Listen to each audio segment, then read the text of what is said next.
Hi hello friends, എല്ലാ കൂട്ടുകാർക്കും സാന്ത്വനത്തിന്റെ പുതിയൊരു പ്രൊമോയിലേക്ക് സ്വാഗതം. അങ്ങനെ നമ്മുടെ മീനാക്ഷി വളരെ ടെൻഷനോട് കൂടി തന്നെ വീട്ടിലേക്ക് വരികയാണ്. എന്നിട്ട് ഗോമതിയോട് പറയുന്നുണ്ട്, അമ്മേ, എൻ്റെ വലിയൊരു ഇമ്പോർട്ടൻ്റ് ആയിട്ടുള്ള ഒരു ഫോം അത് എൻ്റെ ഫയലിൽ നിന്ന് തെറിച്ചു പോയെന്ന് തോന്നുന്നുണ്ട്. അങ്ങനെ എങ്ങാനും കാറ്റിലെങ്ങാനും പോയി ഇവിടെ എങ്ങാനും വീണ് കിടന്നിരുന്നോ, അമ്മ എങ്ങാനും കണ്ടിരുന്നോ എന്ന് ചോദിക്കുന്നുണ്ട്. അപ്പൊ ആ സമയത്ത് ഇല്ല മോളെ, ഞാൻ കണ്ടില്ല എന്ന് പറയാണ്. അപ്പോൾ ദേവിക്ക് ആ കാര്യം ഓർമ്മ വരികയാണ്. താനാണല്ലോ ആ ഒരു ഫോം എടുത്ത് ചുട്ടിക്കൂട്ടി ദൂരക്ക് എറിഞ്ഞത്.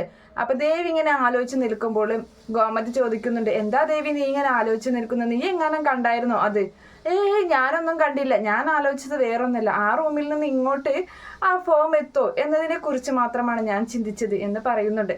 എന്തായാലും ഉടനെ തന്നെ അവര് വാ നമുക്ക് എവിടെയെങ്കിലൊക്കെ നോക്കാമെന്നും പറഞ്ഞ് പോകുമ്പോൾ ബാലച്ചനെ കൈ പിടിച്ചിട്ട് നമ്മുടെ ദേവി പറയാണ്, ബാലച്ച ഇങ്ങോട്ട് വന്നേ, ഒരു കാര്യമുണ്ട് എന്നും പറഞ്ഞ് ഓടി പോവുകയാണ്. അപ്പൊ ബാലന് നേരെ ആ എറിഞ്ഞ സ്ഥലത്ത് ആ കടലാസ് തപ്പിക്കൊണ്ടിരിക്കുകയാണ് നമ്മുടെ ദേവി.